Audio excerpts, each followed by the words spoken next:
আসসালামু আলাইকুম।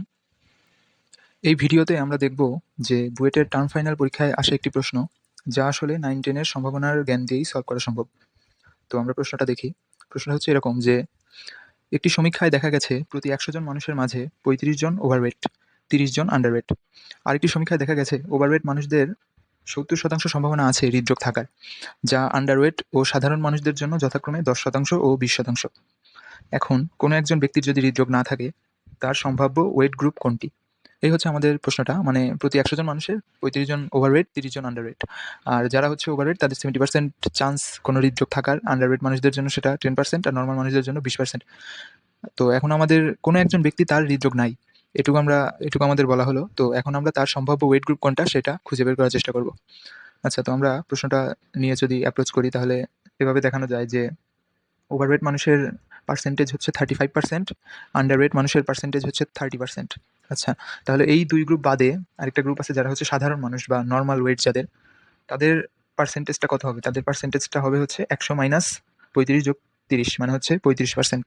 আচ্ছা, তো এবার আমরা বিভিন্ন ওয়েট গ্রুপের জন্য হৃদরোগ থাকার সম্ভাবনাটাও দেখি।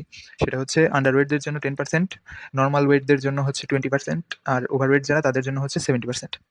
আচ্ছা, তো এই জাতীয় প্রবলেম বাইস রুল বা বাইস থিওরেম বলে একটা ব্যাপার আছে, সেটার সাহায্যে সলভ করা যায়। কিন্তু আমরা সেদিকে যাচ্ছি না। আমরা দেখি এটা আরো সহজে কিভাবে সলভ করা যায়।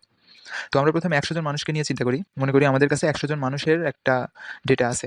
তো তাদের মধ্যে 30 জন হবে আন্ডারওয়েট, 35 জন হবে নরমাল আর 35 জন হবে ওভারওয়েট। কারণ আমরা জানি যে এটাই হচ্ছে তাদের পার্সেন্টেজ। তো মোটামুটি 100 জন মানুষের মাঝে এরকমই তাদের সংখ্যাটা হবে। আচ্ছা, এরপর আমরা আরেকটা জিনিস জানি, সেটা হচ্ছে কোন গ্রুপের হৃদরোগ থাকার সম্ভাবনা কত পার্সেন্ট করে। যারা হচ্ছে আন্ডারওয়েট তাদের জন্য 10%। যদি তাই হয় তাহলে আমাদের 30 জন যে ব্যক্তি আছে তাদের মাঝে 30 জনের 10% মানে 3 জনের হৃদরোগ থাকবে। তো সেটাকে আমরা এভাবে দেখাই, 30 into 10% মানে হচ্ছে 3 জন। এখানে y দিয়ে বোঝানো হচ্ছে যে হৃদরোগ আছে, n দিয়ে বোঝানো হচ্ছে যে হৃদরোগ নাই। তার মানে 30 জনের মধ্যে 3 জনের হৃদরোগ থাকবে আর হচ্ছে 27 জনের হৃদরোগ থাকবে না। কারণ আন্ডারওয়েট ব্যক্তিদের হৃদরোগ থাকার সম্ভাবনা হচ্ছে 10%। আচ্ছা, আর নরমাল ব্যক্তিদের জন্য হৃদরোগ থাকার সম্ভাবনা ছিল 20%। তাহলে আমাদের যে 35 জন নরমাল ওয়েটের ব্যক্তি আছে তাদের মধ্যে হৃদরোগ থাকবে 35 into 20% মানে হচ্ছে 7 জনের। আর হৃদরোগ থাকবে না হচ্ছে 80% এর বা 28 জনের। আর ওভারওয়েটদের ক্ষেত্রে আমরা জানি যে হৃদরোগ থাকার সম্ভাবনা 70%। তাহলে তাদের ক্ষেত্রে হৃদরোগ থাকবে 35 into 70 মানে 24.5, 24.5 জন ব্যক্তির হৃদরোগ থাকবে আর 10.5 জন ব্যক্তির হৃদরোগ থাকবে না। আচ্ছা, তো এই সবকিছু আমরা একসাথে দেখি যে কোন ওয়েট গ্রুপের ব্যক্তিদের কতজনের করে হৃদরোগ আছে এবং হৃদরোগ নাই। তো আমাদের প্রশ্নে যেটা ছিল সেটা হচ্ছে একজন ব্যক্তির হৃদরোগ নাই। তো এখন তার ওয়েট গ্রুপটা কোনটা হওয়ার সম্ভাবনা কত? তাহলে আমরা এই সবগুলো অবস্থার মধ্যে তাহলে আমরা এখন এই সবগুলো অবস্থার মধ্যে যাদের হৃদরোগ নেই তাদের নিয়ে আমরা সামনে আগাই। তো হৃদরোগ নাই হচ্ছে এখানে 27 জন, এখানে 28 জন আর এখানে হচ্ছে 10.5 জন। তার মানে 27 যোগ 28 যোগ 10.5 মানে টোটাল 65.5 জন। 100 জন ব্যক্তির মধ্যে 65.5 জন ব্যক্তির হৃদরোগ নাই। যার মাঝে 27 জন আসতেছে আন্ডারওয়েট গ্রুপ থেকে, 28 জন আসতেছে নরমাল ওয়েট গ্রুপ থেকে আর 10.5 জন আসতেছে ওভারওয়েট গ্রুপ থেকে।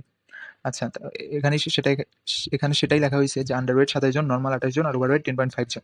আর আমাদের মোট হৃদরোগবিহীন মানুষের সংখ্যা ছিল 65.5 জন।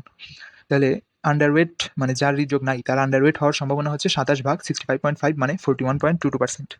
আর যার নরমাল ওয়েট মানে যার হৃদরোগ নাই তার নরমাল ওয়েট হওয়ার সম্ভাবনা হচ্ছে 28 ভাগ 65.5 into 100% মানে 42.74%। আর যার হৃদরোগ নাই তার ওভারওয়েট হওয়ার সম্ভাবনা হবে তাহলে 10.5 ভাগ 65.5। কারণ মোট হৃদরোগবিহীন লোক তো 65.5 জন, যার মাঝে 10.5 জন আসতেছে ওভারওয়েট ক্যাটাগরি থেকে। তো এটাই হবে তার ওভারওয়েট হওয়ার সম্ভাবনা, যেটা হচ্ছে 16.03%। তো এভাবেই এই সমস্যাটা সলভ করা যায়।